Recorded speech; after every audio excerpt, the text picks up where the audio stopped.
News Davanagere. One Kannada ನ್ಯೂಸ್ನ ನೇರ ನುಡಿ ಕಾರ್ಯಕ್ರಮಕ್ಕೆ ಸ್ವಾಗತ. ನಾನು ಯಶವಂತ್.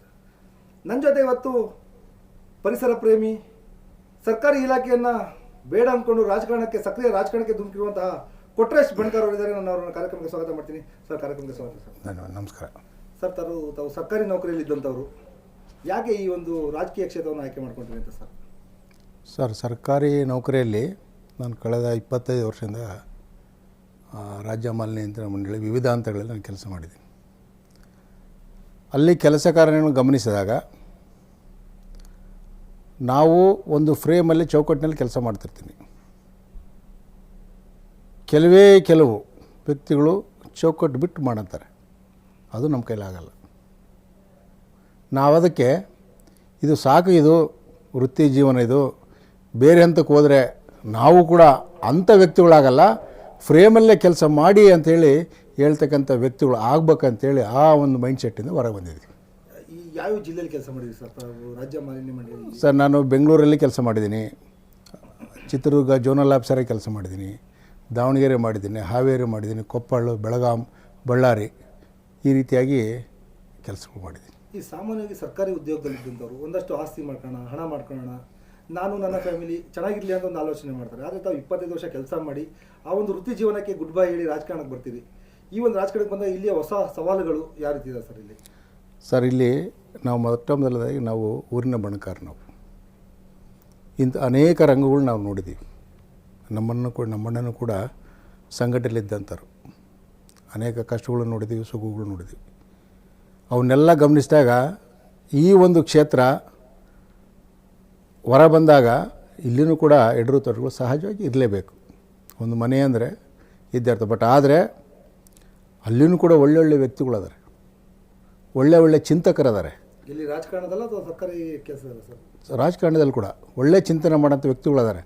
ನಾನು ಅವ್ರ ಜೊತೆ ಸೇರಿಕೊಂಡು ಏನಾದರೂ ಈ ಸಮಾಜಕ್ಕೆ ಅಥವಾ ಈ ಒಂದು ಪರಿಸರ ಕ್ಷೇತ್ರದಲ್ಲಾಗಿರ್ಬೋದು, ರಾಜಕೀಯ ಕ್ಷೇತ್ರದಲ್ಲೂ ಎರಡೂ ಒಟ್ಟಿಗೆ ತಗೊಂಡೋದ್ರೆ ಅಟ್ಲೀಸ್ಟ್ ನಾವು ಪರಿಸರದ ಏಳಿಗೆಯನ್ನು ಕಾಣ್ಬೋದು, ಸುಸ್ಥಿರ ಸಮಾಜವನ್ನು ಕಾಣ್ಬೋದು ಅಂತೇಳಿ ಈ ಒಂದು ದೃಷ್ಟಿಕೋನದಿಂದ ಇಲ್ಲಿ ಬಂದಿದ್ದೀನಿ. ತಾವು ವೃತ್ತಿ ಜೀವನವನ್ನು ಹೊಂದಿದ ಮೇಲೆ VRS ಪಡಿತೀರಿ ಸರ್ಕಾರಿ. ಯಾಕೆ BJPಗೆ ಬರಬೇಕಂತ ಅನ್ನಿಸ್ತು, ಅಥವಾ BJP ಐಡಿಯಾಲಜಿ ನಿಮಗೆ ಯಾವ ರೀತಿ ಇಷ್ಟ ಆಯಿತು ಅಂತೇಳಿ? ಸರ್, BJP ಐಡಿಯಾಲಜಿ ಅಂದರೆ ಸಮಗ್ರ ಭಾರತ ನೋಡ್ತೀವಿ ನಾವು. ಯಾವುದೇ ರಾಜ್ಯಗಳನ್ನು ನೋಡೋದು ಕಡಿಮೆ. ಸಮಗ್ರ ಭಾರತ ಅಂತ ಬಂದರೆ ಸುಸ್ಥಿರ ಭಾರತ ಅಂತ ಬರುತ್ತೆ. ಸುಸ್ಥಿರ ಭಾರತ ಅಂದ ತಕ್ಷಣ ಸದೃಢ ಭಾರತ ಅಂತ ಬರುತ್ತೆ. ಈಗ ನಾವು ನೋಡ್ತಕ್ಕಂಥ ಈ ಪ್ರೆಸೆಂಟ್ ಸಿನಾರಿಯೋದಲ್ಲಿ ಏನಿದೆ, ತಮ್ಮ ಮಾಧ್ಯಮದವ್ರಿಗೆ ಗೊತ್ತಿದೆ, ಎಲ್ಲರಿಗೂ ಗೊತ್ತಿದೆ. ಸದೃಢ ಭಾರತ ನಡೆಸ್ತಕ್ಕಂಥ ನಾಯಕತ್ವ ಯಾರಲ್ಲಿದೆ ಅಂತ ಬರುತ್ತೆ. ಕಂಡಾಗ ನಮಗೇನಂತ ಸನ್ಮಾನ್ಯ ನರೇಂದ್ರ ಮೋದಿಯವರು ನಮ್ಮ ಗಮನಕ್ಕೆ ಬರ್ತಾರೆ. ಅವ್ರನ್ನ ನಾವು ನಾಯಕತ್ವದ ಗುಣಗಳನ್ನು ಅನುಸರಿಸಿ, ಹೌದು BJPಯಲ್ಲಿ ಬಂದರೆ ನಾವು ಕೂಡ ಕೆಲಸ ಮಾಡ್ಬೋದು, ಇಲ್ಲ ಅವ್ರೇನು ಮಾಡಿರ್ತಕ್ಕಂಥ ಕೆಲಸಗಳನ್ನ ನಮ್ಮ ಜನಕ್ಕೆ ಮುಟ್ಟಿಸ್ಬೋದು ಅಂತೇಳಿ ಒಂದೇ ಒಂದು ದೃಷ್ಟಿಕೋನದಿಂದ ಈ ಒಂದು ಫೀಲ್ಡ್ ಬಂದಿದ್ದೀನಿ. BJP ಆಯ್ಕೆ ಮಾಡಿ ಸರ್ಕಾರಿ ಸೇವೆಗೆ ಗುಡ್ ಬೈ ಹೇಳೋಕ್ಕೆ ಮುಂಚೆನೇ ಪ್ಲಾನ್ ಇತ್ತ BJPಗೆ ಬರಬೇಕು ಅಂತೇಳಿ, ಅಥವಾ ಏನಾದ್ರು ಬಂದ ಮೇಲೆ ಈ ಒಂದು ಐಡಿಯಾಲಜಿಯನ್ನು ಒಪ್ಕೊಂಡು ತಾವು BJP ಬಂದ್ರ ಅಂತೇಳಿ? ಸರ್, ಸರ್ಕಾರಿ ನೌಕರಿ ಇದ್ದರೆ ನಮ್ಗೆ ಯಾವುದೂ ಪ್ಲಾನ್ ಇಲ್ಲ. ಸಂವಿಧಾನ ಏನು ಹೇಳ್ಕೊಟ್ಟುತ್ತೋ ಆ ಫ್ರೇಮಲ್ಲಿ ನಾವು ಮಾತ್ರ ಕೆಲಸ ಮಾಡಿದ್ದೀವಿ. ನನಗೆ ಅನೇಕ ಮಂತ್ರಿಗಳು, ಸ್ನೇಹಿತರು ಭಾಳ ಜನ ಇದ್ದಾರೆ. ಆದರೆ ಚೌಕಟ್ಟು ಬಿಟ್ಟು ಎಂದೂ ಮಾಡಿಲ್ಲ. ಆ ಚೌಕಟ್ಟು ಮಾಡಿದರೆ ರಾಜಕೀಯ ಚಿಂತನೆ ಇಲ್ಲ. ರಾಜಕೀಯ ಚಿಂತನೆ ಮಾಡಿದರೆ ನನಗೆ ನನ್ನ ವೃತ್ತಿ ಜೀವನಕ್ಕೆ ಒಂದು ಒತ್ತು ಕೊಟ್ಟಂಗೆ ಆಗಲ್ಲ. ಹಾಗಾಗಿ ಅಂಥವು ಯಾವುದೂ ಮಾಡಿಲ್ಲ. ಹೊರ ಬಂದ ನಂತರ ಅಷ್ಟೇ ಇದು. ಈ ಸರ್ಕಾರಿ ಹುದ್ದೆಯಲ್ಲಿ ಅದರಲ್ಲೂ ಕೂಡ ಪ್ರಮುಖವಾಗಿ IAS, IPS ಅಥವಾ ಗ್ರೇಡ್ 1 ಆಫೀಸರ್ ಅಂತ ಏನು ಬರ್ತಾರೆ, ಆ ಎಲ್ಲ ಗ್ರೇಡ್ 1 ಆಫೀಸರ್ಗಳು ಒಂದು ಹಂತಕ್ಕೆ 15 ವರ್ಷ 20 ವರ್ಷ ಸರ್ಕಾರಿ ಸೇವೆಯನ್ನು ಮಾಡ್ತಾರೆ. ನಂತರ ಅಲ್ಲಿ ರಾಜೀನಾಮೆಯನ್ನು ಕೊಟ್ಟು ರಾಜಕಾರಣಕ್ಕೆ ಬರ್ತಾರೆ. ಎಲ್ಲರೂ ಕೂಡ ಆ ರೀತಿ ರಾಜಕಾರಣಕ್ಕೆ ಬರೋ ಉದ್ದೇಶ ಏನು ಅಂತೇಳಿ ಸರ್, ಅಷ್ಟು ವರ್ಷ ಕೆಲಸ ಮಾಡಿ? ಸರ್, ನಮ್ಮದು ರಾಜಕಾರಣ ಅಂತಲೇ ದೃಷ್ಟಿಕೋನ ಇಟ್ಕೊಂಡು ನಾವು VRS ತೊಗೊಂಡಿಲ್ಲ. ತಗೊಂಡ ತಕ್ಷಣ ನಾವೊಂದು ಫೌಂಡೇಶನ್ ಮಾಡಿದ್ವಿ, AK ಫೌಂಡೇಶನ್ ಅಂತ ಒಂದು ಫ್ಯಾಮಿಲಿ ಫೌಂಡೇಶನ್ ಮಾಡಿದ್ವಿ. ನಮ್ಮಲ್ಲಿರ್ತಕ್ಕಂಥ ದುಡ್ಡು ಎಷ್ಟೋ ಒಂದು 10 ರೂಪಾಯಿ ಇರ್ಬೋದು, 100 ರೂಪಾಯಿ ಇರ್ಬೋದು, 200 ರೂಪಾಯಿ ಇರ್ಬೋದು. ಅದರಲ್ಲಿ ಸಮಾಜಕ್ಕೆ ಎಷ್ಟು ನಾನು ಕೈಲಿ ಕೊಡೋದಾಗುತ್ತೋ ಅಂಥ ಸೇವೆಗಳು ನಾವು ಸಹಜವಾಗಿ ಮಾಡ್ಕೊಂತ ಬಂದಿದ್ದೀವಿ. ರಾಜಕಾರಣ ದೃಷ್ಟಿ ಇಟ್ಕೊಂಡು ನಾವು ಮಾಡಿಲ್ಲ. ನನ್ನ ಫೌಂಡೇಶನ್ ಮುಖಾಂತರ ಅನೇಕ ಕಾರ್ಯಕ್ರಮಗಳನ್ನು ನಾವು AK ಫೌಂಡೇಶನ್ ಅಂತ ನೋಡಿ ನಾವು ಕೆರೆಗಳನ್ನು ಸ್ವಚ್ಛತೆಗೆ ಮಾಡ್ತಕ್ಕಂಥ ಕೆಲಸಗಳು ಮಾಡಿದ್ದೀವಿ. ಅದಾದ ನಂತರ ಶಾಲಾ ಮಕ್ಕಳಿಗೆ ಒಂದು ಹೇಗೆ ಇರಬೇಕು ಮತ್ತು ನೀವು ಜೀವನದಲ್ಲಿ ಯಾವ ರೀತಿ ನೀವು ಸಾಧನೆ ಮಾಡ್ಬೇಕಂತೇಳಿ ಆ ಶಾಲೆ ಮಕ್ಕಳನ್ನ ಆಯ್ಕೆ ಮಾಡ್ತೀವಿ. ಸರ್ಕಾರಿ ಶಾಲೆಗಳಲ್ಲಿ ಎಲ್ಲಿ ಫೆಸಿಲಿಟಿ ಕಡಿಮೆ ಇದೆ ಆ ವ್ಯವಸ್ಥೆಗೆ ಸರ್ಕಾರ ಎಲ್ಲವೂ ಮಾಡೋಕ್ಕಾಗಲ್ಲ. ನಾನು ನೋಡಿದಂಗೆ ಸರ್ಕಾರಿ ಶೌಚಾಲಯಗಳೇ ಇರಲ್ಲ. ಶೌಚಾಲಯಗಳಿದ್ದರೆ ಅದು ಟೀಚರ್ಸು ಮತ್ತು ಸ್ಟೂಡೆಂಟ್ಸ್ ಎಲ್ಲ ಜಾಯಿಂಟಾಗಿ ಮಾಡಿಬಿಟ್ರೆ ನಾವು ಅದನ್ನ ಮನಗಂಡು ಏನು ಮಾಡ್ತೀವಿ, ಕೆಲವೊಂದು ಕಡೆ ನಾವು ಕೂಡ ಶೌಚಾಲಯವನ್ನು ಪ್ರತ್ಯೇಕ ಕಟ್ಟಿಸ್ಕೊಟ್ಟಿದ್ದೀವಿ ನಮ್ಮ ಫೌಂಡೇಶನ್ ಮುಖಾಂತರ. ಇದ್ರ ಮುಂದುವರೆದು ಸಾಮಾಜಿಕ ಚಿಂತನೆಗಳನ್ನು ಇಟ್ಕೊಂಡು ಅನೇಕ ನಾಟಕಗಳನ್ನು ನಡೆಸ್ತೀವಿ. ಸಮಾಜ ತಿದ್ದುವಂಥ ನಾಟಕಗಳ ಮುಖಾಂತರ ಅಂದರೆ ಜನರ ಮನಸ್ಸಿಗೆ ನಾಟುತ್ತೆ. ಯಾವಾಗ ನಾವು ಫಿಸಿಕಲ್ ನೋಡ್ತೀವೋ, ನಾಟಕ ಮಾಡ್ತೀವಿ ಸರ್ ಇತ್ತೀಚೆಗೆ? ಶಿವಸಂಚಾರ ನಾಟಕೋತ್ಸವ ಮಾಡಿಸ್ತಾನೆ ಇರ್ತೀವಿ ರೆಗ್ಯುಲರಾಗಿ ನಾನು.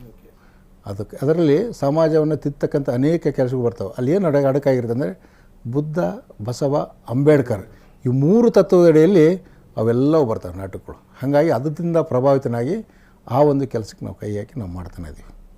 ಎಲ್ಲ ಕಡೆ ಮಾಡಿಸಿದ್ದೀವಿ. ತಾವು 4 ವರ್ಷದಿಂದಲೇ ರಾಜೀನಾಮೆಯನ್ನು ಕೊಡ್ತೀವಿ, ರಾಜೀನಾಮೆ ಕೊಟ್ಟು ಬರ್ತೀವಿ. ಲೋಕಸಭಾ ಕ್ಷೇತ್ರಕ್ಕಿಂತ ಮುಂಚೆ ಪೂರ್ವದಲ್ಲಿ ತಾವು ವಿಧಾನಸಭಾ ಕ್ಷೇತ್ರಕ್ಕೆ ಬರಬೇಕು ಅನ್ನೋ ಒಂದು ಪ್ಲಾನ್ ಕೂಡ ಮಾಡ್ಕೊಳ್ತೀವಿ ಅಂತೇಳಿ. ಯಾಕೆ ವಿಧಾನಸಭಾ ಕ್ಷೇತ್ರದಲ್ಲಿ ಏನಾಯಿತು ಸರ್? ತಮಗೆ ಟಿಕೆಟ್ ಸಿಗಲಿಲ್ವಾ ಅಥವಾ ತಾವು ಪ್ರಯತ್ನ ಪಡಲಿಲ್ವೋ, ಏನಾಯಿತು? ಇಲ್ಲ, ನನಗೆ ವಿಧಾನಸಭಾ ಕಲ್ಪನೆನೇ ಇಲ್ಲ. ಸುಮ್ಮನೆ ನಾವು ರಾಷ್ಟ್ರೀಯ ಸ್ವಯಂ ಸೇವಕ ಸಂಘದ ಕಾರ್ಯಕರ್ತ ಆ ರೀತಿ ಹೇಳ್ತಾ ಇರ್ತಾರೆ ಅಷ್ಟೇ. ಬಟ್ ನಮಗೆ ಯಾವ ಕಲ್ಪನೆ ಇರಲಿಲ್ಲ ಅದು ವಿಧಾನಸಭಾ ಕ್ಷೇತ್ರಕ್ಕೆ. ಪಾಪ ಪಾರ್ಟಿಯಲ್ಲಿ ದುಡಿದಾರಂಥವ್ರು ಭಾಳ ವ್ಯಕ್ತಿಗಳು ಇರ್ತಾರೆ. ನಾನು ದಿಢೀರಂಥ ಒಂದು ವಿಧಾನಸಭಾ ಕ್ಷೇತ್ರ ಕೇಳಿದಂದರೆ ಎಷ್ಟು ಮಟ್ಟಿಗೆ ಸಮಂಜಸ ಅಂತ ನಾನೇ ಕ್ವಶನ್ ಮಾಡ್ಕೊಳ್ತೀನಿ. ಲೋಕಸಭಾ ಕ್ಷೇತ್ರಕ್ಕೆ ಕೇಳಿದ್ರಿ? ಈಗ ಲೋಕಸಭಾ ನಾನು ರಾಷ್ಟ್ರೀಯ ಸ್ವಯಂ ಸೇವಕದಲ್ಲಿ ಕೇಳಿದೆ ಏನಾಗ್ಬೋದು ಅಂತೇಳಿ. ತಾವು ಬಿ ಜೆ ಪಿಗೆ ಹೋಗ್ಬೋದು ಅಂದರು. ಬಿ ಜೆ ಪಿಗೆ ಹೋದಾಗ ನಾವು ಆಕಾಂಕ್ಷೆ ಆಗೋಣ. ಅದು ಏನು, ಪ್ರೆಸೆಂಟ್ ಎಂ ಪಿ ಅವ್ರು ನಿಲ್ಲಲ್ಲ ಅಂದ್ರೆ ಅಷ್ಟೇ ನನಗೆ ಅವಕಾಶ ಕೊಡಿ, ಇಲ್ಲಾಂದರೆ ಬೇಡ ನನಗೆ.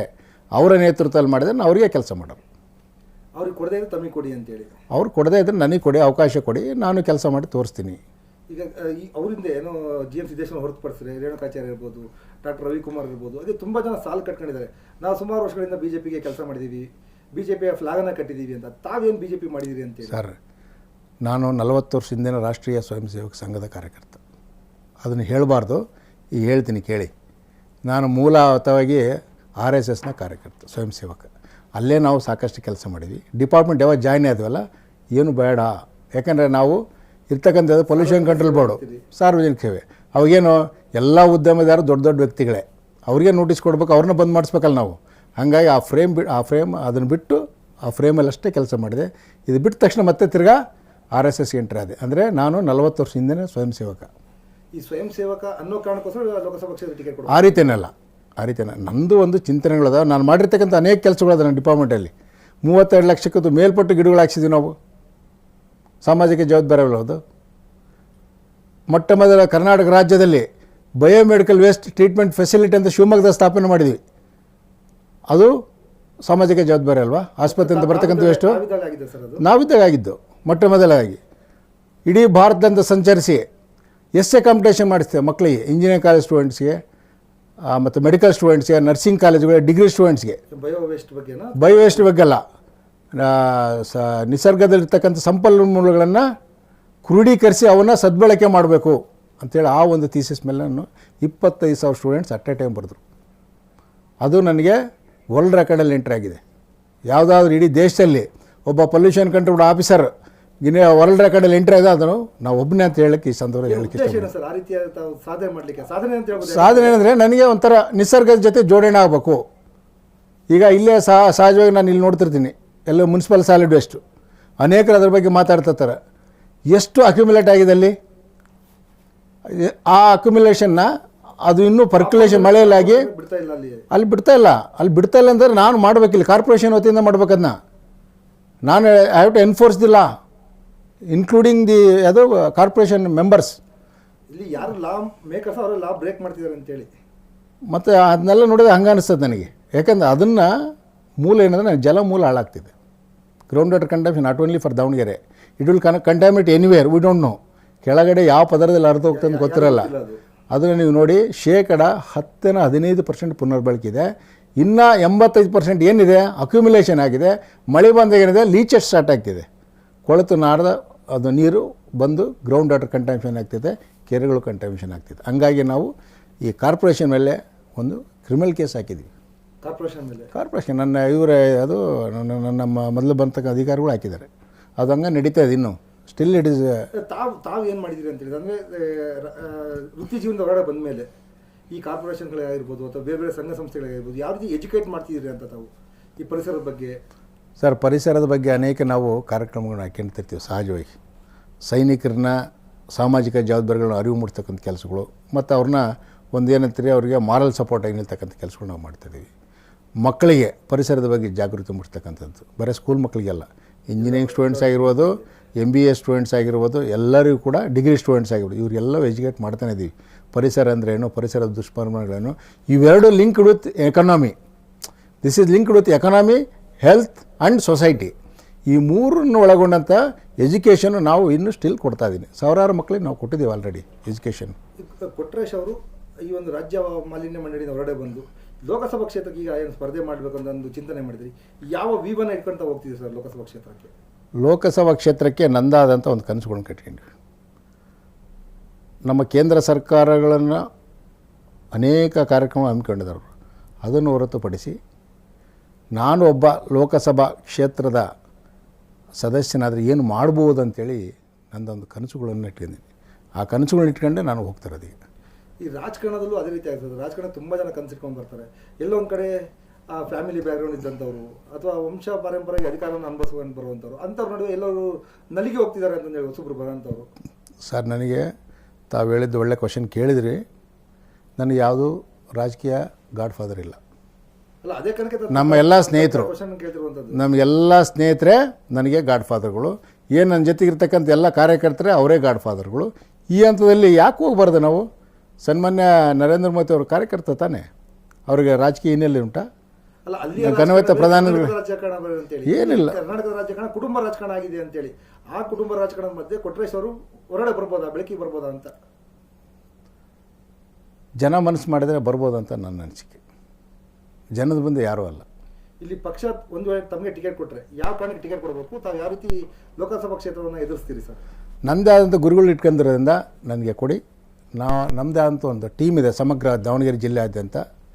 ಎಲ್ಲ ಕೂಡ BJP ಜೊತೆಗೆ ಇನ್ನೂ ಅನೇಕ ಟೀಮ್ಗಳಿದಾವೆ, ನಮಗೆಲ್ಲ ಸಂಘ ಸಂಸ್ಥೆಗಳಿದಾವೆ. ಅವನ್ನ ಇಟ್ಕೊಂಡು ನಾವು ಕ್ರೋಢೀಕರಣ ಮಾಡ್ಕೊಂಡು ಟಿಕೆಟ್ ಕೊಟ್ಟರೆ ನಾವು ಗೆಲ್ತೀವಿ. ಗೆದ್ದುಬಿಟ್ಟು ಈಗ ಅನೇಕ ಕಾರ್ಯಕ್ರಮ ಏನು ಕನಸುಗಳು ಅಂತ ಒಂದು ನಾವೇನು ಈಗಾಗಲೇ ಅನ್ಸಿದ್ದೀವಿ ಪಾಂಪ್ಲೆಟ್ಸಲ್ಲಿ ಒಂದು ಮಾಡ್ತೀವಿ. ಕೊಟ್ರೇಶ್ ಅವರು ಗೆಲ್ತಾರ ಅಥವಾ ಮೋದಿಯನ್ನು ನೋಡ್ಕೊಂಡು ಕೊಟ್ರೇಶ್ ಅವರು ಗೆಲ್ತಾರ? ಸರ್, ಸಹಜವಾಗಿ ನಾನು ಹೇಳ್ತೀನಿ, ಮೋದಿ ಅವ್ರು ನೋಡ್ಕೊಂಡು ನಾವು ಗೆಲ್ತೀವಿ ಅಂತೇಳಿ. ಹಾಗಾಗಿ ಕೊಟ್ರೇಶ್ ಅವರಾಗಿ ಗೆಲ್ತಾರೋ ಅಥವಾ ಮೋದಿ ಅವ್ರ ಮಕ್ಕಳನ್ನ ನೋಡ್ಕೊಂಡು ಕೊಟ್ರೇಶ್ ಅವ್ರು ಗೆಲ್ತಾರೋ ಅಂತೇಳಿ? ಸರ್, ಇದೊಂಥರ ಟ್ವಿಸ್ಟಿಂಗ್ ಕ್ವಶನ್ ಕೇಳಿದ್ರಿ. ನಾನು ಹೇಳ್ತೀನಿ, ಪ್ರಾಮಾಣಿಕವಾಗಿ ಹೇಳ್ಬೇಕಾಗುತ್ತೆ. ಇದು ಮೋದಿಯವರ ನಾಯಕತ್ವಗಳನ್ನು ಕಾರ್ಯಗಳನ್ನು ನೋಡೇ ನಮಗೆ ಓಟ್ ಕೊಡಬೇಕು. ನಮ್ಮ ವೈಯಕ್ತಿಕ ಸೆಕೆಂಡ್ರಿ ಅವೆಲ್ಲ, ಫಸ್ಟ್ ಅವ್ರದ್ದೇ. ಅಲ್ಲ, ತಾವು ಕೂಡ ಏನೋ ಒಂದು ನನ್ನನ್ನು ನೋಡಿ ಕೊಡ್ಬೇಕನ್ನೋದು ಇರುತ್ತಲ್ಲ ಸರ್. ನನ್ನನ್ನು ನೋಡಿದ್ರೆ ನಾನು ಚೆನ್ನಾಗಿದ್ದರೆ ನನ್ನ ಕುಟುಂಬ ಚೆನ್ನಾಗಿರುತ್ತೆ. ಎಸ್, ಇಲ್ಲಿ ಒಳ್ಳೆ MP ಸಿಕ್ಕರೆ ಅಲ್ಲಿ ಮೋದಿ ಕೈ ಬಲ ಪಡುತ್ತೆ. ಸರ್, ನಾವೇನು ಮಾಡಿದ್ವಿ, ಹಾಗಾಗಿ ಮೊದಲನೇದಾಗಿ ಮೋದಿಯವರ ನಾಯಕತ್ವಗಳನ್ನು, ಅವರ ಕಾರ್ಯಕ್ರಮಗಳನ್ನು ನೋಡಿ ನಮಗೆ ಮತ ಕೊಡಿ ಅಂತ ಕೇಳ್ತೀವಿ. ಎರಡನೇದಾಗಿ ನಂದಾದಂಥ ಸಮಗ್ರ ಕನಸುಗಳನ್ನು ನಾವು ಕಟ್ಕೊಂಡಿದ್ವಿ. ಈ ನಮ್ಮ ದಾವಣಗೆರೆ ಜಿಲ್ಲೆಯಲ್ಲಿ 400 ಕೆರೆಗಳು ಅದಾವೆ. ಯಾರಿಗೆ ಗೊತ್ತಿದೆ 400 ಕೆರೆಗಳು ಅಂತ? ತುಂಬ ಜನರ ಬಗ್ಗೆ ಅವೇರ್ ಇಲ್ಲ. 400 ಕೆರೆಗಳನ್ನು ಜಲಮೂಲಗಳನ್ನು ರಕ್ಷಣೆ ಮಾಡಿದೆ ಅಂದರೆ ಸೊಸೈಟಿನೂ ಬದಲಾವಣೆ ಆಗುತ್ತಾ, ಜಾನುವಾರುಗಳು ನೀರು ಸಿಗ್ತತ್ತಾ? ಇಷ್ಟು ವ್ಯವಸ್ಥೆ ಸಾಕು ನಮಗೆ. ಕೈಗಾರಿಕೆ ಆಗಿರ್ಬೋದು ಅಥವಾ ಕೃಷಿ ಆಗಿರ್ಬೋದು, ಎಲ್ಲವಕ್ಕೂ ಬದಲಾವಣೆ ಬಯಸಿದ 400 ಕೆರೆಗಳ ಅಭಿವೃದ್ಧಿ. ಇಲ್ಲಿ ನಮಗೆ ಒಂದು ಏಮ್ಸ್ ಆಸ್ಪತ್ರೆ ಬೇಕು. ನಾನು ಎಲ್ಲಿ ನೋಡ್ತಾನೆ ಇದ್ದೀನಿ, ನಾನು ಕೂಡ ಕೆಲವೊಂದು ಸತಿ ಸಫರ್ ಆಗಿದ್ದೀನಿ ನಮ್ಮ ಅಮ್ಮರ ಕೇಸಲ್ಲಿ. ಒಂದು ಏಮ್ಸ್ ಆಸ್ಪತ್ರೆ ಇಲ್ಲಿ ಬರಬೇಕು. ಬಂದಂದರೆ ಎಲ್ಲರಿಗೂ ಕೂಡ ಒಳ್ಳೆಯದಾಗಬೇಕು. ಬಡ ಕುಟುಂಬರಾಗಿರ್ಬೋದು, ಶ್ರೀಮಂತರ ಎಲ್ಲರಿಗೂ ಒಂದು ವೈದ್ಯಕೀಯ ಚಿಕಿತ್ಸೆ ಅಂತ ಸಿಕ್ಕರೆ ಯಾರೋ 500 ರೂಪಾಯಿ ಕೊಡೋಕೆ ಹಿಂದೆ ಮುಂದೆ ನೋಡ್ತಾ ಇಲ್ಲ. ಈಗ 1000 ರೂಪಾಯಿ ಕೊಡೋಕೆ ಹಿಂದೆ ಮಾಡ್ತಾರೆ. ಆದರೆ ನಾನು ಇಲ್ಲಿಂದ ಬೆಂಗಳೂರಿಗೆ ಹೋಗೋದು, ಇಲ್ಲಿಂದ ಮಣಿಪಾಲ್ಗೆ ಹೋಗೋದು, ಅಲ್ಲಿ ಉಳಿಯೋದು, ಅಲ್ಲಿ ಟ್ರೀಟ್ಮೆಂಟ್ ಕಾಸ್ಟು, ಅಲ್ಲಿ ಉಳಿಯೋಂಥ ವ್ಯವಸ್ಥೆ ಭಾಳ ಕಷ್ಟ ಇದೆ. ಹಾಗಾಗಿ ನನಗೆ ಮೊದಲ ಆದ್ಯತೆ ಏಮ್ಸ್ ಆಸ್ಪತ್ರೆ ದಾವಣಗೆರೆ ಜಿಲ್ಲೆಯಲ್ಲಿ ಬರಬೇಕು. ಇಲ್ಲಿ ವೈದ್ಯಕೀಯ ಯಾವ ರೀತಿ ಇದೆ? ತಾವು ನೋಡಿದಂಗೆ ವೈದ್ಯಕೀಯ ಕ್ಷೇತ್ರ ಯಾವ ರೀತಿ ಇದೆ? ಇಲ್ಲಿ ಏನಾಗಬೇಕು ಇನ್ನೊಂದು ವೈದ್ಯಕೀಯ ಕ್ಷೇತ್ರಕ್ಕೆ ಸಂಬಂಧಪಟ್ಟಂಗೆ? ಸರ್, ವೈದ್ಯಕೀಯ ಕ್ಷೇತ್ರಕ್ಕೆ ಇನ್ನೂ ನುರಿತ ವೈದ್ಯರಲ್ಲಿ ಬೇಕಾಗ್ತಾರೆ. ಅದೇ ರೀತಿ ಇಂಟಿಗ್ರೇಟೆಡ್ ನಮಗೆ ಹಾಸ್ಪಿಟ್ಲ್ ಬೇಕಿಲ್ಲಿ. ನಾನು ಎಲ್ಲೋ ಒಂದು ಕಡೆ ಸ್ಕ್ಯಾನಿಂಗ್ ಅಂತಾರೆ, ಇನ್ನೊಂದು ಕಡೆ ಹಾರ್ಟ್ನ ಅದು ಮೆಮೊಗ್ರಫಿ ಅಂತಾರೆ, ಅನೇಕ ಬೇರೆ ಬೇರೆ ಹೇಳ್ತಿರ್ತಾರೆ. ನನಗೆ ಹೇಳೋದು, ನಾನೊಬ್ಬ ಎಂಟ್ರಿ ಆತಂದರೆ ಹಾಸ್ಪಿಟ್ಲಲ್ಲಿ ಎಲ್ಲ ಕಡೆ ಒಂದೇ ರೌಂಡ್ ಹೊಡ್ಕೊಂಡು ನಾನು ಆರೋಗ್ಯವಂತನಾಗಿ ಹೊರಗೋಗ್ಬೇಕು. ಈ ಸಿಸ್ಟಮ್ ನಮ್ಮ ದಾವಣಗೆರೆ ಬೇಕಾಗಿದೆ. ಅದು ಎಲ್ಲರ ಕನಸು ಕೊಡೋದು, ನಿಮ್ಮ ಕನಸು ಕೊಡೋದು, ನನ್ನ ಕನಸು ಕೊಡೋದು, ಸಮಗ್ರ ದಾವಣಗೆರೆ ಇರೋದು. ಆ ರೀತಿಯ ಸಿಸ್ಟಮ್ ಇಡೀ ಕರ್ನಾಟಕದಲ್ಲಿ ಇಲ್ಲೋ ಅಂತಂದೇಳಿ ಸರ್ ನಾನು ಸುಮಾರು ಹಾಸ್ಪಿಟಲ್ಗಳು ಭೇಟಿ ಕೊಟ್ಟಿದ್ದೀನಿ. ಇಲ್ಲಿ ಒಂದ್ ಕಡೆ ಇರುತ್ತೆ ಟ್ರೀಟ್ಮೆಂಟ್, ಇನ್ನೊಂದ್ ಕಡೆ ಏನೋ ಚೆಕಪ್ ಮಾಡ್ಸ್ಕೊಂಡ್ ಬರ್ರಿ ಅಂತ ಕೊಡ್ತಾರೆ. ಇಂಟಿಗ್ರೇಟೆಡ್ ಎಲ್ಲ ಒಂದೇ ಕಡೆ ಸಿಗುವಂಥದ್ದು ಎಲ್ಲಿದೆ ಸರ್ ತಾವು ನೋಡಿದಂಗೆ? ಸರ್ ಬೆಂಗಳೂರಲ್ಲಿದೆ 95% ಆಲ್ರೆಡಿ ಇದು 95% 5% ಸ್ವಲ್ಪ ಪ್ಲಸ್ ಆರ್ ಮೈನಸ್ ಇರ್ತವೆ, ಅವನ್ನು ಕೂಡ ಒಳಗೊಂಡಂತೆ ಇಲ್ಲಿ ಮಾಡಬೇಕು ಸರ್. ಮನಸ್ಸು ಸಾಧ್ಯ ಆಗ್ತಿಲ್ಲ ಯಾಕೆ ಅಂತ ಹೇಳಿ ಬೇರೆ ಜಿಲ್ಲೆಗಳಲ್ಲಿ ದಾವಣಗೆರೆ ಇರ್ಬೋದು, ಶಿವಮೊಗ್ಗ ಇರ್ಬೋದು, ಹುಬ್ಳಿ ಇರ್ಬೋದು, ಬೇರೆ ಜಿಲ್ಲೆಗಳಲ್ಲಿ ಈ ರೀತಿಯಾದ ಒಂದು ವ್ಯವಸ್ಥೆ ಯಾಕೆ ಸಾಧ್ಯ ಆಗ್ತಿಲ್ಲ ಅಂತ? ಸರ್ ಅದನ್ನು ನಾನು ಬೇರೆ ಜಿಲ್ಲೆ ನಾನು ಕಮೆಂಟ್ಸ್ ಮಾಡೋಕ್ಕೆ ಹೋಗಲ್ಲ. ನಮ್ದು ಏನಂದರೆ ನಾವು ಇಂಟಿಗ್ರೇಟೆಡ್ ಆಸ್ಪತ್ರೆ ಮಾಡಬೇಕು, ನನಗೆ ಸಹಕಾರ ಕೊಡಿ, ಆ ಕನಸಂತ 100% ಸತ್ಯ. ಸಂಸದರ ಅದು ಮೊದಲನೇ ಕೆಲಸನೇ ಅದು ನಿಮ್ದು. ನಮ್ಮ ಮೊದಲು ಅಟೆಂಪ್ಟ್ ಮಾಡೋದು ಅದನ್ನೇ ನಾವು. ಆದರೆ ಇಲ್ಲಿ 4 ಬಾರಿ ಕೂಡ ಬಿಜೆಪಿಯವರೇ ಸಂಸದರಾಗಿದ್ದಾರೆ. ಇವತ್ತಿನವರೆಗೂ ಏನು ಮಾಡಲೇ ಇಲ್ಲ ಅವರು ಅಂತಂದೇಳಿ ಆ ವಿಚಾರದಲ್ಲಿ. ಸರ್ ಅವರು ನುರಿತ ರಾಜಕಾರಣಿ, ರಾಜಕೀಯ ಮುತ್ಸದಿ, ಅವರು ಕೂಡ ಅನೇಕ ಕಾರ್ಯಕ್ರಮಗಳನ್ನು ಹಾಕೊಂಡಿದ್ದಾರೆ. ಅವ್ರ ಹತ್ರ ಕೂಡ ಚೆಕ್ ಲಿಸ್ಟ್ ಇದೆ, ನಾನು ಏನೇನು ಮಾಡಿದ್ದೀನಿ ಅಂತ ತೋರಿಸ್ತಾರೆ. ನೀವು ಅವ್ರನ್ನ ಕೇಳಲ್ಲ, ನೀವು ಹೋಗಿ ಅವ್ರು ಕೇಳಿ ಮಾಡಿದ್ದಾರೆ. ಅವರು ಇರೋದು ಬೇರೆ, ವಾಸ್ತವವಾಗಿ ಇರೋದು ಬೇರೆ ಅಂತಂದೇಳಿ. ಇಲ್ಲ ಹಾಗೇನಿಲ್ಲ, ಅವ್ರು ಅನೇಕ ಡಾಕ್ಯುಮೆಂಟೇಜ್ ತುಂಬಾ ಸಿಗುತ್ತೆ ನಿಮಗೆ. ಅದೇ ವಾಸ್ತವ ಅಂತ ನೋಡಿದಾಗ ಅದರದ್ದು ವಿಭಿನ್ನವಾದ ಒಂದು ಕಲ್ಪನೆ ಇರುತ್ತೆ ಜನಕ್ಕೆ. ಸರ್ ಸ್ಮಾರ್ಟ್ ಸಿಟಿ ಅಂತ ಹಿಂಗಿರುತ್ತೆ ಹಾಗಿರುತ್ತೆ ಅಂತ. ಸರ್ ನಾನು ಇನ್ನೊಂದು ಹೇಳ್ತೀನಿ, ನಾಯಕರ ತಕ್ಕಂಗೆ ಅಧಿಕಾರಿಗಳು ಇರಬೇಕಾಗುತ್ತೆ. ಅವರು ನಾಯಕರು ಹೇಳಿದ ತಕ್ಷಣ ಅಧಿಕಾರಿಗಳು 10ರಷ್ಟು ಮುಂದೆ ಹೋಗ್ತಿರ್ಬೇಕು. ಅಂದ ಅಧಿಕಾರ ವರ್ಗ ಜೊತೆಗೆ ಬೇಕಾಗುತ್ತೆ. ಇವತ್ತು ಅಂತ ಅಧಿಕಾರಿ ವರ್ಗ ಇಲ್ಲ ಅಂತೇಳಿ ಅದನ್ನ ತಗೊಂಡು ಬರ್ತಾರೆ ಅವರು. ಅವರು ಕೂಡ ದೊಡ್ಡ ನಾಯಕರೇ. 4 ಸರ್ತಿ ಅಷ್ಟು ಸುಲಭನಾ? ಒಂದು ಸರ್ತಿ ಗೆಲ್ಲಕ್ಕೆ ಒದ್ದಾಡ್ತಿರ್ತಾರೆ, ಒಂದು ಸರ್ತಿ ಟಿಕೆಟ್ ತಗೊಳಕ್ಕೆ ಸರ್ಕಸ್ ಮಾಡ್ತಾರೆ. 4 ಸರ್ತಿ ಸತತವಾಗಿ ಗೆದ್ದಾರಂದರೆ ಮತ್ತು ಇನ್ನೊಂದು ಮುತ್ಸದಿ ರಾಜಕಾರಣಿ ತಾನೇ ಅವರು. ಅನೇಕ ಕಾರ್ಯಕ್ರಮಗಳು ಮಾಡಿರೋದು ತಾನೇ ಅವ್ರು ಗೆದ್ದಿರೋದು. ತಾವಂದ್ರೆ ಅವ್ರಿಗೆ ಬೆಂಬಲ ಕೊಡ್ತೀರಿ ಒಂದು ವೇಳೆ ಅವ್ರಿಗೆ ಟಿಕೆಟ್ ಸಿಕ್ಕರೆ? ಸರ್ ಮಗನಿಗಾಗಲಿ ಸರ್ 100% BJP ಪಕ್ಷ ಯಾರಿಗೆ ಕೊಡ್ತೈತಿ, ಯಾರಿಗೇನು ಕೊಡಲಿ, ದುಡಿತೀವಿ, ನಮಗೆ ಕೊಡ್ಬೇಕಂತೇನಿಲ್ಲ. ಅವ್ರಿಗಿಲ್ಲ ನಮಗೆ ಕೊಡ್ರಿ ಅಂತ ಕೇಳ್ತೀವಿ. ಕೊಡ್ಲಂದ್ರೆ ಏನು ನಮೇನು ಏನು ನಾವೇನು ಏನಂತೀರಿ ಪಕ್ಷ ಬೀಳ ಅಂತ ಪ್ರಶ್ನೆನೇ ಬರೋದಿಲ್ಲ. ಅಲ್ಲ ಅದೇ ಯಾಕಂದ್ರೆ ನೀವು RSS ಕಟ್ಟಾರ RSS ಸರ್ 24/7 ಅದಕ್ಕೆ ದುಡಿಯೋರ ಮತ್ತೇನಿಲ್ಲ. ನಮಗೇನು ಫಲಾಪೇಕ್ಷೆ ಯಾವುದು ಬಯಸಲ್ಲ. ಪಕ್ಷ ಗೆಲ್ಲಬೇಕು, ನಮ್ಮ ಭಾರತ ಮುನ್ನಡೆಸ್ತಕ್ಕಂಥ ವ್ಯಕ್ತಿಗಳನ್ನ ಗಟ್ಟಿ ಬಲಪಡಿಸಬೇಕು. ನಿಮ್ಮ ಅನುಭವವನ್ನು ಯಾಕೆ ಈ ಒಂದು ಸರ್ಕಾರಿ ವ್ಯವಸ್ಥೆಗೆ ಚುರುಕು ಮುಟ್ಟಿಸಬಾರ್ದು ಅಂತೇಳಿ? ಯಾಕಂದರೆ ತಾವು ಸಾಕಷ್ಟು ಜಿಲ್ಲೆಗಳ ಕೆಲಸ ಮಾಡಿದಿರಿ.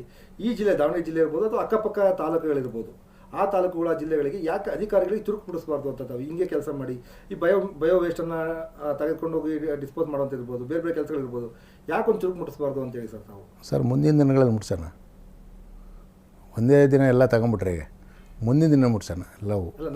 ಅವ್ರಿಗೂ ಮನವರಿಕೆ ಮಾಡೋಣ. ಯಾಕಂದರೆ ಆವಾಗ ಸಾಮಾಜಿಕ ಚಿಂತನೆ ಅನೇಕ ಜಾಗೃತಿಗೊಳಿಸ್ತಕ್ಕಂಥ ಕೆಲಸಗಳು ಮಾಡಿದ್ದೀವಿ. ಅನೇಕ ಸಂಘಟನೆಗಳನ್ನು ಕೂಡ ಜಾಗೃತಿಗೊಳಿಸ್ಬೇಕು. ಅವರಿಗೆ ಹೋರಾಟ ಮಾಡ್ತಾರೆ, ಬಟ್ ಹಿಂಗೆ ಮಾಡ್ಬೇಕಂತ ಗೊತ್ತಿಲ್ಲ. ಗೊತ್ತಿರಲ್ಲ.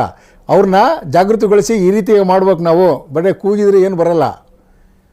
ಏನು ಫ್ರೇಮ್ ಹಾಕ್ಕೊಂಡು 1 2 3 ಇವಾಗ ಏನು ಬೇಕು ಕೂಗೇಟ ಏನು ಹೋರಾಟ ಇದು ಬಂದ್ ಮಾಡೋದ್ರಿಂದ ಏನೂ ಆಗಲ್ಲ.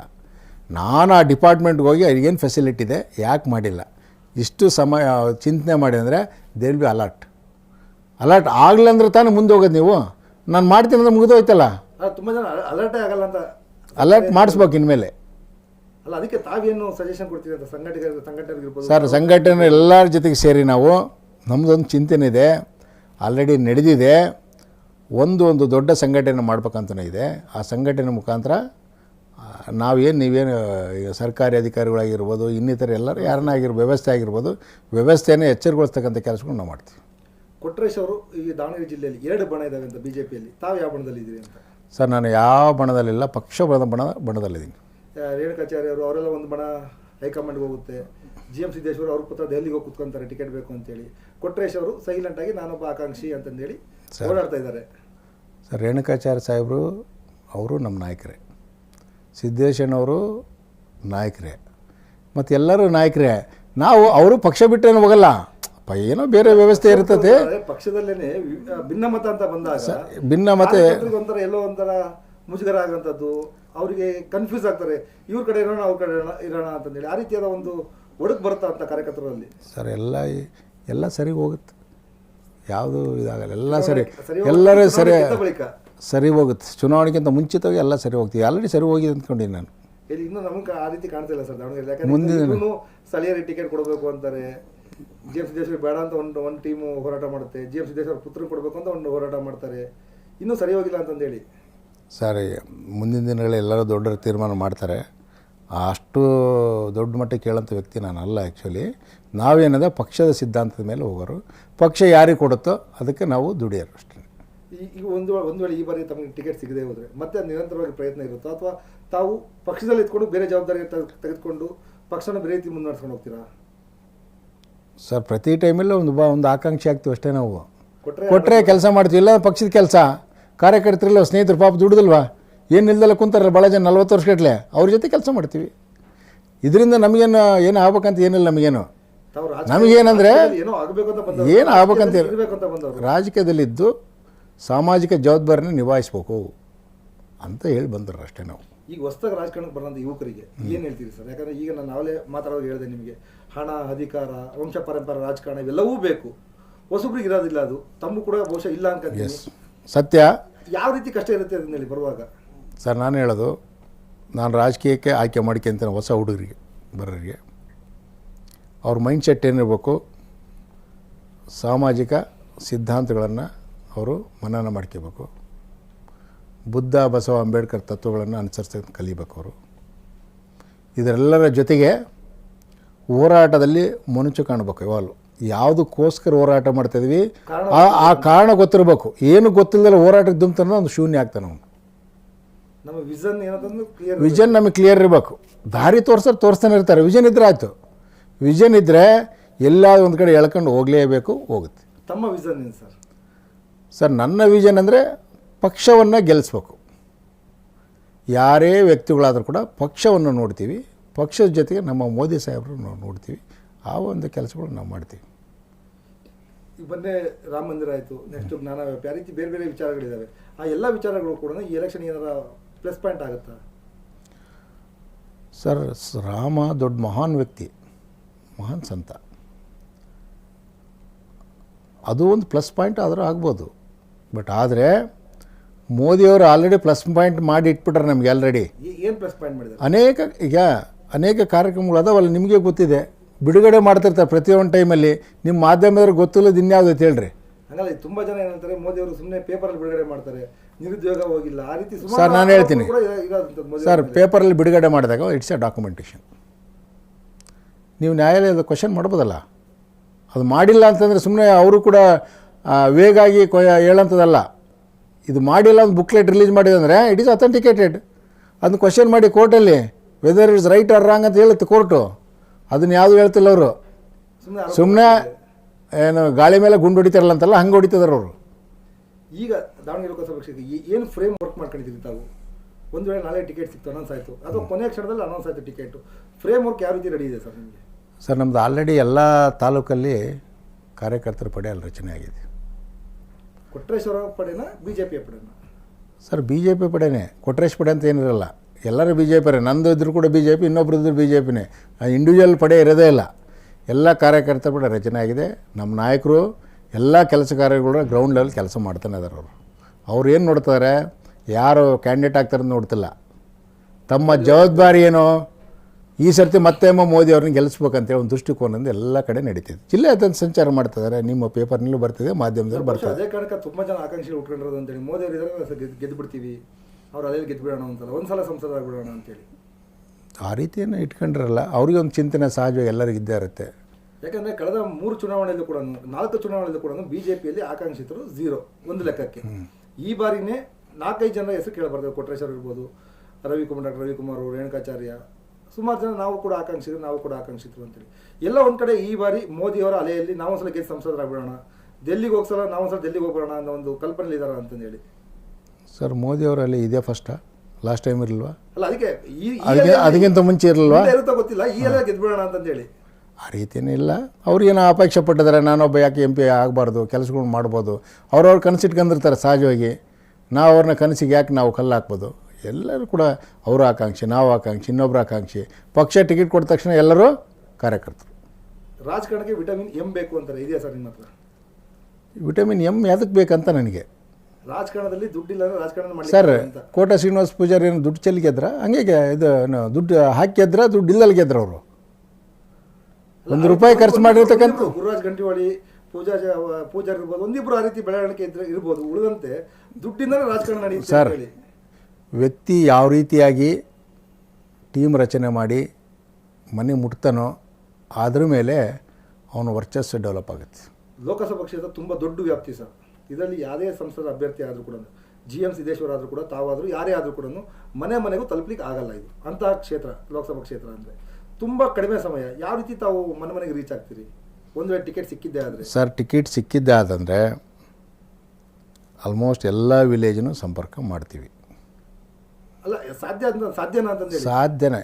8 ತಾಲೂಕು ಸರ್, ಸಾಧ್ಯನೇ. 1000 ಚಿಲ್ಲರೆ ಹಳ್ಳಿಗಳು ಸರ್. 3 ದಿನಕ್ಕೆ ಒಂದು ತಾಲೂಕು, 3 ದಿನಕ್ಕೆ ಒಂದೇ ತಾಲೂಕು ಆಗೋದು. ನಾವು ಸಂಚಾರ ಮಾಡಿದ್ದೀವಿ ಆಲ್ರೆಡಿ.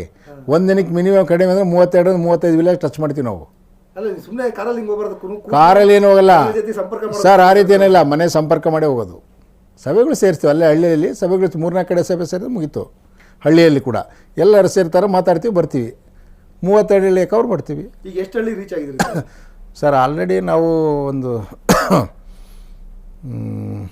380 ಹಳ್ಳಿ ರೀಚ್ ಆಗಿರ್ಬೋದು. ರೀಚ್ ಆಗಿದ್ದೀರಿ. ಯಾವ್ಯಾವ ತಾಲೂಕು ಹೋಗಿದ್ರಿ ಸರ್? ಜಗಳೂರು, ಹರಪನಹಳ್ಳಿ, ದಾವಣಗೆರೆ, ಮಾಯಕೊಂಡ, ಚನ್ನಗಿರಿ, ಹೊನ್ನಾಳಿ. ಜ್ವಲಂತ ಸಮಸ್ಯೆ ಅಂತ ಏನು ಕಂಡ್ಕೊಂಡ್ರಿ ಆ ಭಾಗದಲ್ಲಿ ಹೋದಾಗ? ಜಗಳೂರು ಹೋಗಿದ್ದೀರಿ, ಹರಪನಹಳ್ಳಿ ಹೋಗಿದ್ದೀರಿ. ಆ ಭಾಗದ ಜ್ವಲಂತ ಸಮಸ್ಯೆ ಇದನ್ನು ಸುಮಾರು ವರ್ಷ ಪರಿಹಾರ ಮಾಡೋಕ್ಕಾಗೇ ಇಲ್ಲ. ತಾವು ಒಂದು ವೇಳೆ ಸಂಸದರಾದರೆ ಅಥವಾ ಟಿಕೆಟ್ ಸಿಕ್ಕರೆ ಗೆದ್ದರೆ ಏನು ಮಾಡ್ಬೋದು ಅಂತೇಳಿ ಏನು ಕಂಡ್ಕೊಂಡಿದ್ದೀರಿ ಸರ್ ಅಲ್ಲಿ? ಸರ್, ಮನುಷ್ಯನಿಗೆ ಮೂಲಭೂತ ಸೌಕರ್ಯಗಳು ಭಾಳ ಇಂಪಾರ್ಟೆಂಟ್ ಆಗುತ್ತೆ. ಅವಿದ್ದರಷ್ಟೇ ಜೀವನ ಒಂದು. ಖಂಡಿತ. ಬಟ್ ತುಂಬ ಜನ ನಾವು ಫೇಲ್ಯೂರ್ ಇರೋದು ಅಲ್ಲೇ. ತುಂಬ ಜನ ಮೂಲಭೂತ ಸೌಕರ್ಯ ಇಲ್ಲದಲ್ಲೇ ಬದುಕ್ತಿದ್ದಾರೆ ಸರ್ ಇವತ್ತು ನಮ್ಗೆ. ಸರ್, ಅದೇ ಯಾವ ವ್ಯವಸ್ಥೆಯಲ್ಲಿ ಬದುಕ್ತಾರೆ ಇಂಪಾರ್ಟೆಂಟು. ಆ ವ್ಯವಸ್ಥೆನ ಸರಿಪಡಿಸ್ಬೇಕು ನಾವು. ಮೂಲಭೂತ ಸೌಕರ್ಯ ಇಂಪಾರ್ಟೆಂಟ್ ಎಲ್ಲರಿಗೂ, ಮನುಷ್ಯನಿಗೂ. ನಾನು ಬದುಕಬೇಕಾದ್ರೆ ಅಷ್ಟೇ, ನೀವು ಬದುಕಬೇಕಾದ್ರೆ ಅಷ್ಟೇ. ನಾನು ಆ ಮೂಲಭೂತ ಸೌಕರ್ಯ ಇಲ್ದಂಗೆ ಯಾವ ರೀತಿ ಜೀವನ ನಡೆಸ್ತಿದ್ದೀನಿ, ಆ ಜೀವನ ಸರಿಪಡಿಸೋ ಕೆಲಸ ನಾವು ಮಾಡ್ಬೇಕು. ರಾಜಕಾರಣಿಗಳಿಂದ ಸಾಧ್ಯ. ಯಾರು ರಾಜಕಾರಣಿಗಳು ಅದ್ರ ಕಡೆ ಗಮನ ಹರಿಸ್ತಿಲ್ಲ ಅಂತೇಳಿ. ಸರ್, ಗಮನ ಹರಿಸ್ಬೇಕು ಸರ್. ಒಬ್ಬ ವ್ಯಕ್ತಿ ಅಂದ ತಕ್ಷಣವೇ ರಾಜಕೀಯ 5 ವರ್ಷ ಬಂದು ಹೋಗುತ್ತೆ, ಬಟ್ ಆದರೂ ವ್ಯಕ್ತಿತ್ವ ಭಾಳ ಇಂಪಾರ್ಟೆಂಟ್ ಅಲ್ವಾ? ಖಂಡಿತ ಸರ್. ಇವತ್ತು ರಾಜಕಾರಣಿಗಳು ತುಂಬ ಜನಕ್ಕೆ ಅದು ಕಡಿಮೆ ಇದೆ. ಎಲ್ಲೋ ಕೆಲವೊಂದು ನಿಮ್ಮಂಗೆ ಓದ್ಕೊಂಡಂಥವ್ರು ಅಥವಾ ಬುದ್ಧಿವಂತರು ಈಗೀಗ ಏನು ಹೊಸ ಜನ್ರೇಷನ್ ಬರ್ತೀವಿ ರಾಜಕಾರಣಕ್ಕೆ, ಡಾಕ್ಟರ್ಗಳಿರ್ಬೋದು, ಇಂಜಿನಿಯರ್ಗಳಿರ್ಬೋದು, ಬೇರೆ ಬೇರೆಯಾಗಿ ಓದಿರುವಂಥ IAS IPS ಆಫೀಸರ್ಗಳು, ಅವರಿಗೆ ಆ ಮಾನವೀಯತೆ ಆಗಿರ್ಬೋದು, ನೀವು ಹೇಳೋಂಥ ಒಂದು ತತ್ವ ಸಿದ್ಧಾಂತಗಳನ್ನು ಬೆಲೆ ಕೊಡ್ತಾರೆ. ಆದರೆ ಈ ಹಿಂದೆ ಇದ್ದಂಥ ರಾಜಕಾರಣಿಗಳೆಲ್ಲ ಕೂಡ ಕೇವಲ ಬಂದ ರಾಜಕಾರಣ ಮಾಡೋದನ್ನ, ಯಾರಿಗೋ ದುಡ್ಡು, ಚುನಾವಣಾ ಸಮಯದಲ್ಲಿ ಎಣ್ಣೆ ಹಂಚಿದ ಹೋದ ನಾನು ಅನ್ನೋ ಮಟ್ಟಕ್ಕೆ ಇರ್ತಾರೆ. ಮಾನವೀಯತೆ ಬಗ್ಗೆ ರಾಜಕಾರಣಿಗಳು ನಿಜವಾಗ್ಲೂ ಆಲೋಚನೆ ಮಾಡ್ತಾರೆ ಸರ್? ಸರ್, ನಾವು ಹೇಳೋದು ಮಾನವೀಯತೆಯ ಜೊತೆಗೆ ಕೆಲಸ ಮಾಡಬೇಕು. ಯಾವಾಗ ಮಾನವೀಯತೆ ಬಿಟ್ಟು ಮಾಡಬಾರ್ದು. ಮಾನವೀಯತೆ ಬಿಟ್ಟು ಮಾಡಿದ್ರೆ ಏನೋ ಅಧಿಕಾರ ಬರ್ತೈತೆ, ಹೋಗುತ್ತೆ ಅಷ್ಟೇ. ನನಗೆ ನನ್ನ ಮನಸ್ಪೂರ್ವಕ ಒಪ್ಪಲ್ಲ. ಮಾನವೀಯತೆ ಇಟ್ಕೊಂಡಾಗ ಅಷ್ಟೇ ಜನ ನನ್ನ ಹತ್ರ ಬರ್ತಾರೆ. ದುಡ್ಡು ಹಿಂದೆ ಬರೋರು ಬೇರೆ, ಮಾನವೀಯತೆಯೇ ಪ್ರಬಲ ನಿಲ್ಲುತ್ತೆ ಯಾವಾಗಲೂ. ನಿಮಗೆ ಸ್ಟಾರ್ಟಿಂಗ್ ನಿಮಗೆ ಕಡಿಮೆ ಆಗೋದು. ಮಾನವತೆಯನ್ನು ಮುಖ್ಯವಾಗಿ ಇಟ್ಕೊಂಡು ರಾಜಕಾರಣ, ಮಾನವೀಯತೆಯನ್ನು ಇಟ್ಕೊಂಡೇ ನಾವು ರಾಜಕಾರಣ ಮಾಡೋದು. ತಮಗೆ ಈ ಬಾರಿ ಟಿಕೆಟ್ ಸಿಕ್ತು ಅಂತಂದ್ರೆ ಇಟ್ಕೊಳ್ಳಿ ಒಂದು ವೇಳೆ, ಕೆಲವರು ಯಾರು ವಿರೋಧ ಮಾಡೋ ಆ ರೀತಿ ನಿಮ್ಮ ಮನಸ್ಸಿಗೆ ಕಂಡಂತ ಯಾರು ಇದ್ದಾರಾ? ಸರ್, ನಮಗೆ ವಿರೋಧಿಗಳಂತ ಯಾರು ಇಲ್ಲ ಸರ್. ಎಲ್ಲರೂ ಬೇಕು ನನಗೆ.